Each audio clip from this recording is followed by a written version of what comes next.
Hello, नमस्कार आप सभी लोगों को। आज हम बात करते हैं एसएससी के टेस्ट पेपर के बारे में। आज जो हम टेस्ट पेपर के बारे में बात करने वाले हैं, जो मैंने आपका एसएससी का एक पिछले सीएचएसएल का, देखिए एक टेस्ट पेपर का हेडिंग मैंने डाला था कि सीएचएसएल का जो मैंने एलडीसी का पार्ट 3 जो मैंने आपका कॉमन एरर का एक जो आपको वीडियो अपलोड किया था, जिसमें आपको मैंने एसएससी के पूछे गए एरर के बारे में बात किया था, उसमें मैंने एक टेस्ट पेपर को मेंशन किया था। वो टेस्ट पेपर पीछे बताए गए वीडियो के सारे कंसेप्ट पे आधारित थे। तो जो मैंने वो आपको जो टेस्ट पेपर प्रोवाइड किया था, तो चलिए आज बिना लेट किए हुए ज़्यादा इस पर बात नहीं करेंगे, हम लोग उस टेस्ट पेपर को सोल्व करते हैं। देखिए, सबसे पहले मैं ये बात कहना चाहूँगा कि आज अगर आप इस चैनल को पहली बार देख रहे हैं तो आप बीच में स्टॉप नहीं करेंगे, लास्ट तक देखेंगे और अपने कॉपी को ज़रूर या कॉपी पेन को अपने साथ रखेंगे, क्योंकि बहुत ऐसी चीज़ें होंगी जो आपको नोट डाउन करना पड़ेगा, लिखना पड़ेगा, जिससे कि आपको आने वाले एग्ज़ाम में काफ़ी सहूलियत मिलेगी। और आप अगर इसे अभी सब्सक्राइब नहीं किए हैं तो सब्सक्राइब कर लेंगे, बेल के आइकन को प्रेस करेंगे और आपको अच्छा लगे, आपको लगे कि नहीं आपके लिए बेहतर है, बाकी के लिए भी बेहतर है, तो खूब सारा इसे शेयर करेंगे। और मैं इसका पीडीएफ आपको टेलीग्राम चैनल पे मैं प्रोवाइड करा दूंगा। टेलीग्राम चैनल पर आप अगर जाएंगे तो मेरा एक टेलीग्राम जो चैनल है वो लिखा है English with D Pandey sir, आप जाके लिख लेंगे, आपका नाम उसमें आएगा चैनल पर, जो आपका इस चैनल है उसमें होगा English with D Pandey sir, तो आप उसमें खोजेंगे तो आपका आएगा, आप उसमें ज्वाइन कर लेंगे। आपने अगर अभी तक उस चैनल को ज्वाइन नहीं किया है तो मैं आपको उस पर पीडीएफ भी प्रोवाइड करा दूंगा। तो चलिए आज बात करते हैं इस टेस्ट पेपर का। देखिए, पहला क्वेश्चन अगर पढ़ा जाए तो लिखा है द फ्यू मैनेजर्स, मतलब कुछ मैनेजर्स। तो फ्यू के बारे में मैंने एक वीडियो बढ़ाया है, आपने अगर नहीं देखा है तो देखेंगे। ये मैंने एडजेक्टिव में पढ़ाया था, एडजेक्टिव का पहला वीडियो है जिसमें फ्यू और लिटिल के बारे में मैंने डिफरेंस समझाया था। तो फ्यू के बाद आने वाला नाउन हमेशा काउंटेबल प्लूरल होता है। तो देखिए, फ्यू के बाद मैनेजर्स है प्लूरल, यहाँ तक सही है। एज वेल एज, और अभी मैंने कुछ दिन पहले जो आपको एरर का वीडियो बनाया था उसमें as well as, along with, together with के बारे में बताया था। एज वेल एज मतलब होता है साथ साथ। योर फादर, आपके पिताजी। हैज हेल्प, मदद किए अस, हम लोगों को, हेयर। इसमें अगर बात करेंगे आप तो हैज और हेल्प जो है ना वर्ब का पार्ट है। हैज एक्जुलरी वर्ब है और हेल्प मेन वर्ब है। अस यहाँ पे ऑब्जेक्ट का काम किया है, ध्यान से देखेंगे बच्चों। और हेयर जो है यहाँ पे एडवर्ब ऑफ प्लेस का काम किया है। तो अगर हैज यहाँ पे वर्ब है, अस और हेयर यहाँ पे अगर ऑब्जेक्ट एरिया में आया है, तो इसका सब्जेक्ट एरिया अगर जो बनता है, तो सब्जेक्ट का एरिया अगर देखेंगे तो यहाँ से बनता है the few managers as well as से लेकर के फादर तक। लेकिन सवाल होता है कि इसमें हम सब्जेक्ट किसको माने। ठीक है, सब्जेक्ट देखिए या तो नाउन बनता है या तो प्रोनाउन बनता है, उसी तरह और भी बनते हैं। तो इसमें देखिए दो जगह, एक देखिए लिखा है द फ्यू मैनेजर्स और एक है योर फादर। तो सवाल है कि आपका सब्जेक्ट किसे माना जाए, मैनेजर्स को कि फादर को। तो मैंने एक कंसेप्ट आपको पिछले वाले वीडियो में पढ़ाया है, आपने अगर नहीं देखा है तो वीडियो को देखेंगे। मैंने कहा था कि अगर कहीं किसी सेंटेंस में दो नाउन या प्रोनाउन आपस में एज वेल एज से जुड़ जाएँ, टुगेदर विथ से जुड़ जाएं, अलॉन्ग विथ से जुड़ जाएं, बिसाइड से जुड़ जाएं, विथ से जुड़ जाएं, तो इनके पहले जो शब्द लिखा गया होगा उसी को सब्जेक्ट माना जाएगा। तो इनके पहले, एज वेल एज के पहले अगर आता है तो मैनेजर्स आता है, तो मैनेजर्स हमारा सब्जेक्ट होगा। और अगर मैनेजर सब्जेक्ट होता है तो मैनेजर में एस लगा है, मैनेजर तो प्लूरल हो गया। तो मैनेजर अगर हमारा सब्जेक्ट प्लूरल हो गया, तो सबको पता है कि अगर सब्जेक्ट प्लूरल है तो आने वाला वर्ब भी हमारा प्लूरल होगा। तो देखिए, आपका वर्ब प्लूरल नहीं है, यहाँ पे हैज लगा हुआ है, हैज तो सिंगुलर होता है, तो मैनेजर्स के अनुसार यहाँ हैज गलत है। आप अपने कॉपी पर अगर आपने इसको नोट डाउन किया है तो हैव लिखेंगे, आपका हैज नहीं होगा, हैव हो जाएगा। क्लियर, आप इसे बना लेंगे। काफ़ी आसान है, काफ़ी इजी कंसेप्ट है, और आप इसको अगर नहीं अभी तक देखें तो सारे वीडियो पीछे वाला देखिए, आपको सारे वीडियो मैंने इस तरह की बात किया है। अब देखिए, ये जो दूसरा वीडियो है, आज मैंने कुछ दिन पहले ही एक जो वीडियो बनाया था उसमें बताया था कि जब तुलना किया जाए तो सीनियर, जूनियर, सुपीरियर, प्रेफर के बाद देन नहीं लगता है, टू लगता है। सीनियर जूनियर के बाद हमेशा देन नहीं टू लगता है। तो इसमें क्वेश्चन में अगर आप देखेंगे तो लिखा है कि मोस्ट ऑफ द स्टूडेंट्स। देखिए, मोस्ट ऑफ के बाद अगर बात करें तो अधिकतर जो होता है, काउंटेबल नाउन अगर आएगा तो प्लूरल होगा, तो सही है। मोस्ट ऑफ द स्टूडेंट यानी ज़्यादा से ज़्यादा विद्यार्थी। अगर ये नाउन देखिए प्लूरल है तो वर्ब भी प्लूरल है, आर हैं, यहाँ तक सही है, कोई गलती नहीं है। सीनियर यानी ज़्यादा से ज़्यादा विद्यार्थी जो है ना वो सीनियर हैं। देन द फ्यू कैंडिडेट्स, कुछ कैंडिडेट से देयर, वहाँ पे। इसमें अगर ध्यान से देखेंगे तो आपको मैं एक बार बता देता हूँ, द फ्यू, ये द मोस्ट ऑफ है स्टूडेंट सब्जेक्ट एरिया का कवर कर रहा है, आर वर्ब को कवर कर रहा है। और इसमें अगर देखेंगे तो द फ्यू कैंडिडेट से ऑब्जेक्ट को कवर कर रहा है, सीनियर एडजेक्टिव को कवर कर रहा है। सीनियर जो है ना तुलनात्मक के तौर पे काम कर रहा है, तो सीनियर के बाद कभी भी देन नहीं आएगा। देखिए यहाँ देन को मेंशन किया गया है, तो देन के जगह पे आप इसको टू लिखेंगे, आपका आंसर जो होगा बॉय जाएगा, देन नहीं टू होगा। अब देखिए 5 क्वेश्चन मैंने दिया था, 5 क्वेश्चन थे, तो 2 क्वेश्चन मैंने कराया, 3 क्वेश्चन इधर है। अब थर्ड क्वेश्चन को पढ़ते हैं। लिखा है मेनी पीपल। देखिए एक मैनी और मच पे मैंने भी वीडियो बना के आपको दिया था, एडजेक्टिव में ही, नहीं देखें तो आप उसे एक बार ज़रूर देखेंगे। लिखा है कि मेनी पीपल, बहुत सारे लोग। मेनी के बाद याद रखना है काउंटेबल नाउन प्लूरल आता है, तो आया है, ठीक है। तो देखिए काउंटेबल नाउन प्लूरल है, प्लूरल पीपल प्लूरल वर्ड है, ठीक है। तो हर हैव आपका आने वाला भर भी प्लूरल होगा, तो हैव अवेटेड, देखिए भर भी प्लूरल आया है, यानी साफ कह रहा है कि बहुत सारे लोगों ने इंतज़ार किया है। अवेटेड मतलब इंतज़ार करना होता है, भीतरी है। फॉर हर, उसका, एंड हिम यानी उस लड़की और लड़का का। अब इसमें अगर ध्यान से देखिएगा तो एक मैंने कुछ दिन पहले एक जो एरर पढ़ाया था, सारे वीडियो को आप देखिए क्योंकि सभी में मैंने कुछ ना कुछ कंसेप्ट को मेंशन किया है। तो मैंने कहा था कि अगर कहीं अवेट लिखा जाए, अगर अवेट कहीं आप लिखते हैं AWAIT, तो अवेट के बाद अक्सर एग्जाम में क्या करता है कि फोर प्रीपोजिशन लगा देता है। तो अवेट के बाद कभी भी फोर प्रीपोजिशन को नहीं हम मेंशन करेंगे, अवेट के बाद फोर प्रीपोजिशन का यूज नहीं होता है। लेकिन एक और मैंने बताया था कि अगर अवेट की जगह पे वेट रहता है तो वेट के बाद फोर रहता है, यानी अवेट के बाद प्रीपोजिशन फोर नहीं होगा, लेकिन वेट के बाद प्रीपोजिशन फोर का रहना जरूरी हो जाता है। तो आपका अगर इस क्वेश्चन का आंसर देखा जाए तो इसमें अवेटेड यहाँ तक सही है, लेकिन यहाँ फोर लगा दिया है। फोर को केवल यहाँ से रिमूव कर दीजिए, यहाँ पर फोर नहीं होगा, तो आपका आंसर सी होगा, केवल फोर हटाना, इसमें कुछ जोड़ना नहीं है। क्लियर बच्चों? अब आइए क्वेश्चन नंबर 4 पे बात करते हैं। ये काफ़ी अच्छा है, इस पर भी मैंने बताया था कि एक ही जैसा काम को करने के लिए एक साथ दो नहीं आएगा। जैसे एक मैंने वीडियो बनाया था एरर का, उसमें कहा था कि सपोजिंग इफ एक साथ नहीं होगा, रिटर्न कम बैक एक साथ नहीं होगा, ठीक है, या फिर कहा था मैंने डिस्पाइट के साथ ऑफ नहीं होगा। इस तरह के मैंने वीडियो बनाया था। तो लिखा है कि द नंबर ऑफ मैनेजर्स, यानी जो मैनेजर्स की जो कुछ संख्या है, हैज। देखिए एक बात और मैं बताता हूँ, द नंबर अगर कहीं पे आता है, ध्यान से सुनिएगा और कॉपी रखे हैं, नहीं जानते हैं तो लिखेंगे भी, कि द नंबर ऑफ के बाद आने वाला जो काउंटेबल नाउन होता है प्लूरल आता है। तो देखिए मैनेजर्स प्लूरल है, लेकिन ये नाउन प्लूरल है, लेकिन आगे आने वाला जो वर्ब आया है ना हैज, ये द नंबर के अनुसार होता है। और द नंबर मतलब एक संख्या के बारे में बात हो रहा है, सिंगुलर के बारे में बात हो रहा है, तो हैज सही है, ठीक है। यहाँ पे अब लिखा हुआ है रिटर्न बैक। देखिए रिटर्न मतलब भी होता है वापस आना और बैक मतलब भी वापस आना, तो ऐसे स्थिति में तो दोनों एक ही जैसे वर्ब हो गए, इसीलिए यहीं पे आपका गलती है, ये रिटर्न बैक नहीं होगा, इसमें केवल रिटर्न हटा लीजिए।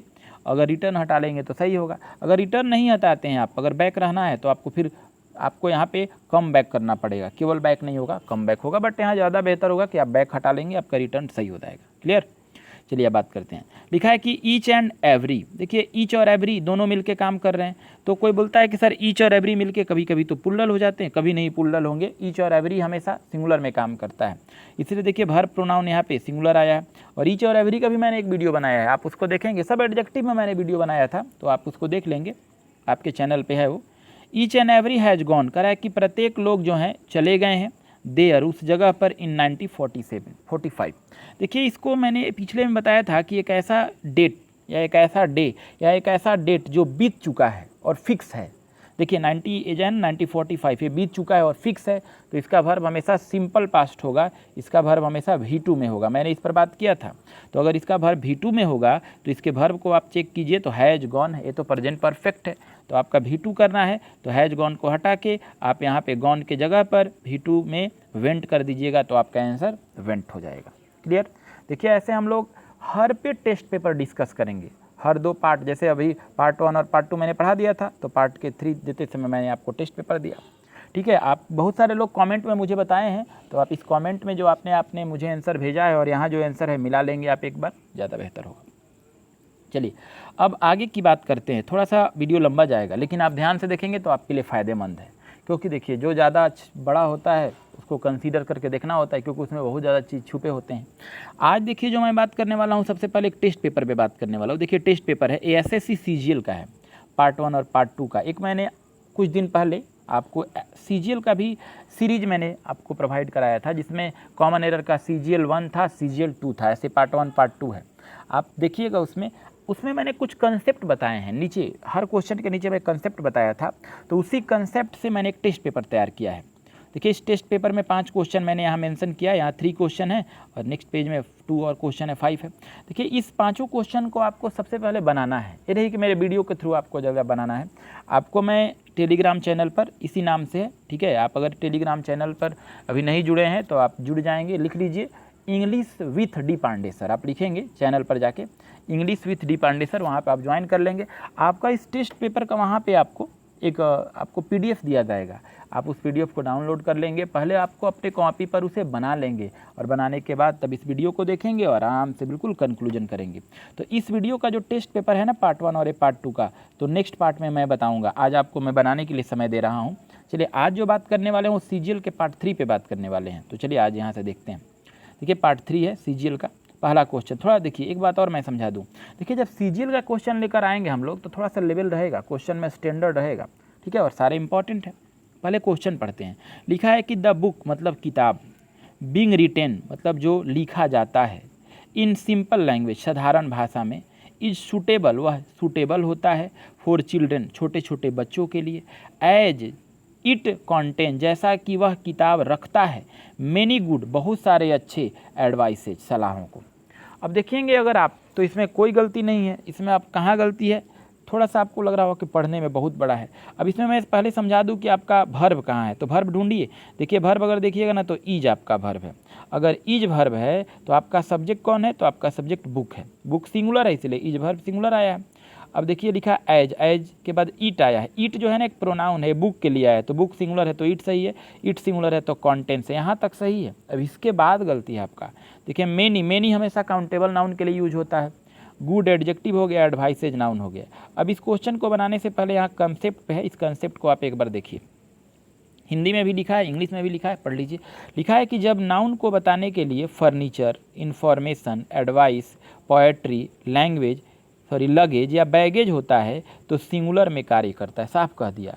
ये जब नाउन कहीं पे आएगा ना आपको, furniture, information, advice, poetry, luggage, baggage singular में काम करेगा। तो कोई पूछता है कि सिंगुलर में काम करेगा तो काउंटेबल का सेंस माना जाएगा कि अनकाउंटेबल का, तो याद रखिएगा कि इसको अनकाउंटेबल का सेंस माना जाएगा। सिंगुलर में काम करेगा यानी कभी भी आप फर्नीचर्स नहीं लिखेंगे, कभी भी आप इंफॉर्मेशन से एडवाइसेज, पोएट्रीज, लगेज, बैगेज ऐसे नहीं लिखेंगे आप, या फिर कभी इनके पहले ए और एन नहीं लगाएंगे आप। ये नहीं कि आप लिख सकते हैं ए एडवाइस या इसके पहले ऐसा कुछ भी नहीं लगाएंगे जिस तरह का प्लूरल बात हो। तो अगर इस क्वेश्चन में आप देखिएगा ध्यान से तो एडवाइसेज तो बिल्कुल गलत है क्योंकि मैंने बताया कि एडवाइस सिंगुलर होता है। अब देखिए मेनी लगा है, मेनी तो अपने बाद हमेशा प्लूरल बनाएगा इसीलिए, और एडवाइस तो अनकाउंटेबल में आ गया तो मेनी भी यहाँ सूटेबल नहीं होगा। तो आप कॉपी पर आप इसका सॉल्यूशन करेंगे तो मेनी से लेकर एडवाइस को आप हटाएंगे और आप इसके जगह पे लिख लीजिए ए लॉट ऑफ। लिखिए आप कॉपी पर नहीं लिखे हैं तो a lot of good advice आप लिखिए, a lot of good advice लिख लेंगे आप, a lot of good advice. Clear, तो आपका आंसर सी हो जाएगा। और आप अगर बच्चे इस आप एडिटोरियल इस वीडियो को या इस तरह के एरर को पहली बार देख रहे हैं तो आप इसे ज़रूर इस कंसेप्ट को कॉपी पे लिख लेंगे अगर आपको नहीं पता है तो, ठीक है। चलिए नेक्स्ट सेकंड क्वेश्चन पे बात करते हैं। सब क्वेश्चन पे मैं कंसेप्ट दिया हूँ, आपको घबराने की बात नहीं है कि आपको नहीं आएगा, सब समझ में आएगा। अब देखिए इस क्वेश्चन को बनाने से पहले कंसेप्ट को पढ़ लेते हैं, ठीक है। अगर देखिए हूँ कहीं पे लिखा है विच और दैट है तो इसको हम लोग अगर देखें कहते क्या है, इसको रिलेटिव प्रोनाउन कहते हैं, ठीक है। हूँ विच दैट है क्या है, रिलेटिव प्रोनाउन है। इसके जस्ट पहले एक नाउन या प्रोनाउन आपको मिलेगा, इसको एंटीसीडेंट कहते हैं। किसी भी रिलेटिव प्रोनाउन के जस्ट पहले अगर कोई नाउन और प्रोनाउन आ जाए तो उसको क्या कहते हैं, एंटीसीडेंट कहते हैं। क्लियर हुआ, इसको रिलेटिव प्रोनाउन कहेंगे, इसको एंटीसीडेंट कहेंगे। यहाँ देखिए मैंने मेंशन भी किया है। अब देखिए इस रिलेटिव प्रोनाउन के बाद आगे भर्ब आता है, तो देखिए भर्ब जो होता है ना वो सिंगुलर भर्ब भी होता है, प्लूरल भर्ब भी होता है। ये सिंगुलर भी होगा प्लूरल, लेकिन ये कैसे डिसाइड किया जाए कि सिंगुलर होगा कि प्लूरल, तो देखिए इसका डिसाइड ये रिलेटिव प्रोनाउन नहीं करता है। आने वाला जो भर्ब होता है ना इस नाउन और प्रोनाउन के अनुसार डिसाइड होता है। अगर ये नाउन सिंगुलर है यानी आपका एंटीसीडेंट सिंगुलर है तो भर्ब प्रोनाउन सिंगुलर, अगर एंटीसीडेंट प्लूरल है तो भर्ब प्रोनाउन प्लूरल। अब देखिए एग्जाम्पल, मैं अगर कहूँ कि ए स्टूडेंट, एक विद्यार्थी की बात हो रही तो यहाँ ईज होगा, और यहाँ मैं कह दूँ स्टूडेंट्स तो यहाँ ईज नहीं आर हो जाएगा। बिल्कुल समझ में आ गया, आप कॉपी पे लिख भी लेंगे। अब क्वेश्चन पे आते हैं, ठीक है। कह रहा है कि यू आर द मैन, आप आदमी हैं, व्यक्ति हैं, सही है। यू आता है, यू के साथ आर आता है, ये मैन आ गया। हूँ हैव, अब देखिए कह रहा है आप जो एक हैं आदमी हैं, you are man. Clear, you are man. हूँ हैव, देखिए हूँ के बाद हैव आ रहा है, देखिए हूँ आया ना रिलेटिव प्रोनाउन में, इसके बाद भर्ब आ रहा है हैव। तो मैंने कहा ना कि ये भर्ब आगे जो आता है ना ये पीछे नाउन के अनुसार है, तो हूँ के पहले देखिए नाउन क्या है आपका, मैन है। मैन मतलब कितने आदमी की बात हो रही है, एक आदमी की बात हो रही है, सिंगुलर की बात हो रही है, तो इस मैन के अनुसार भर्ब भी तो आगे सिंगुलर आना चाहिए। तो आपका गलती है, हैव नहीं होगा, सिंगुलर में हैव की जगह हैज हो जाएगा। आपका आंसर ए हो जाएगा, सॉरी आपका आंसर ए नहीं होगा बल्कि आंसर बी होगा, हैव के जगह पर हैज लिख देंगे। बहुत आसान है और ये सब सीजीएल का पूछा हुआ क्वेश्चन है, आप इसको ज़रूर एक बार ध्यान से देखेंगे, कॉपी पे नोट डाउन करेंगे जो आपकी ज़रूरत होगी। अब देखिए एक बार बात करते हैं, ये तो बहुत आसान कंसेप्ट है। देखिए अगर कहीं सब्जेक्ट है तो सब्जेक्ट के अनुसार आगे वर्ब भी आता है, आगे प्रोनाउन भी आता है। अगर सब्जेक्ट आपका सिंगुलर है तो आने वाला वर्ब और प्रोनाउन भी सिंगुलर होगा, और अगर आपका सब्जेक्ट प्लूरल है तो वर्ब प्रोनाउन भी प्लूरल होगा। ये तो नॉर्मल कंसेप्ट है, ठीक है। सब्जेक्ट सिंगुलर तो वर्ब प्रोनाउन सिंगुलर, अगर सब्जेक्ट प्लूरल तो वर्ब प्रोनाउन प्लूरल। क्वेश्चन पढ़ते हैं, लिखा है एवरी डे, हर दिन। एक देखिए टाइमर हो गया, इसको हटा दीजिए, एवरी डे एक टाइमर हो गया, प्रत्येक दिन, इसको एडवर्ब सेक्शन मान लेते हैं। न्यू इन्वेंशन, देखिए न्यू एडजेक्टिव है, इन्वेंशन, इन्वेंशन में एस लगा है, प्लूरल है, नए नए आविष्कार, नए नए खोज।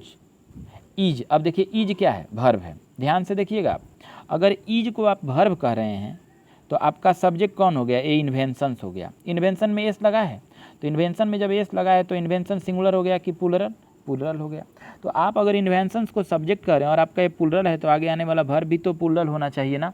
तो जब ये वर्ब प्लूरल होगा तो सबसे पहले आप ध्यान से देखिए, यहाँ पर ईज नहीं होगा, आर होगा। क्लियर।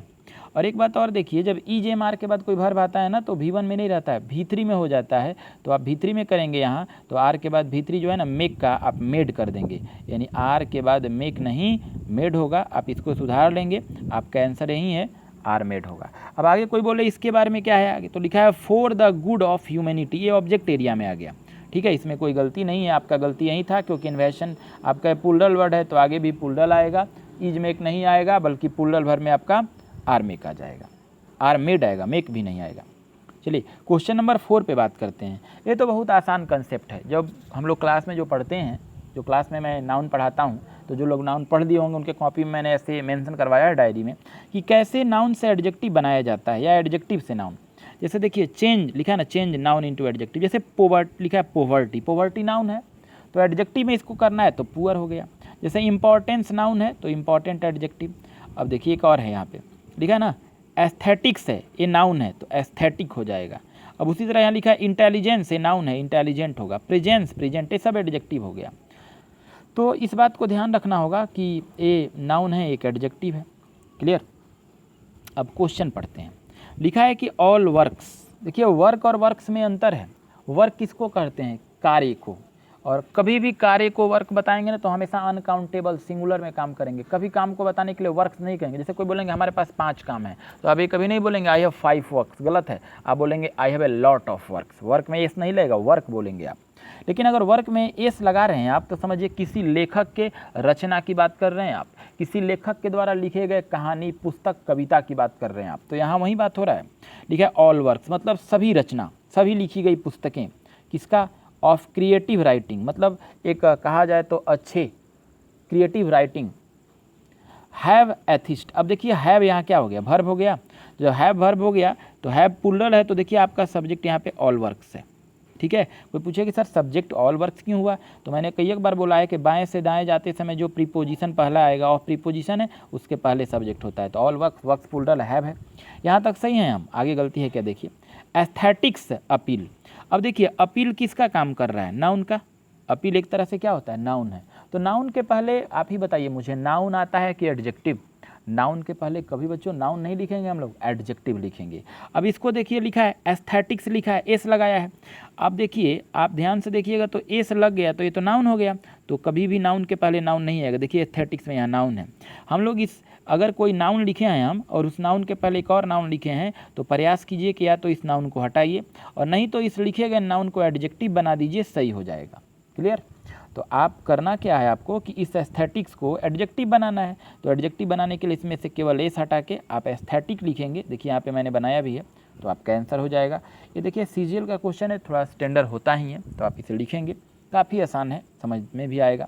चलिए अभी देखिए प्रोनाउन का क्वेश्चन है, इसमें हम लोग पर्सनल प्रोनाउन में पढ़ते हैं, ठीक है। देखिए पर्सनल प्रोनाउन में जैसे एक होता है, जैसे इस पर थोड़ा सा बात करें, देखिए एक होता है मानिए आई, ठीक है, आई फर्स्ट पर्सन सिंगुलर है। यू ये फर्स्ट पर्सन है, मानिए sorry first person, second person singular है। और मैं बात करूँ यहाँ ही, सी, इट, ठीक है, ये आपका थर्ड पर्सन सिंगुलर है। I first person singular, you second person singular, he, she, it third person singular.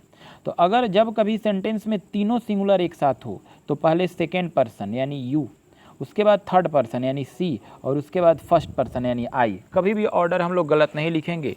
General हालात में तीनों प्रोनाउन अगर एक साथ आएगा तो सबसे पहले हम लोग सेकेंड लिखेंगे यानी यू लिखेंगे, उसके बाद थर्ड लिखेंगे, उसके बाद फर्स्ट लिखेंगे। कोई बोला कि सर अगर तीनों नहीं रहते हैं, कोई एक गायब हो जाए तब, तो लिखना होगा कि अगर कोई एक गायब हो जाए तो जो भी रहेगा उसका ऑर्डर चेंज नहीं होगा। अब कैसे, अगर ज़रा थोड़ा सा मैं बात करूँ यहाँ पे, अगर ऐसे कहूँ कि जैसे तीनों हैं तो 2 3 1 लिखें, तो अगर कोई बोला कि सर अगर फर्स्ट पर्सन नहीं है, तो बात ज़रा सोचिए, फर्स्ट पर्सन नहीं है तो आप सेकेंड थर्ड लिखेंगे, यानी पहले ही आप लिखेंगे यू तब लिखेंगे ही।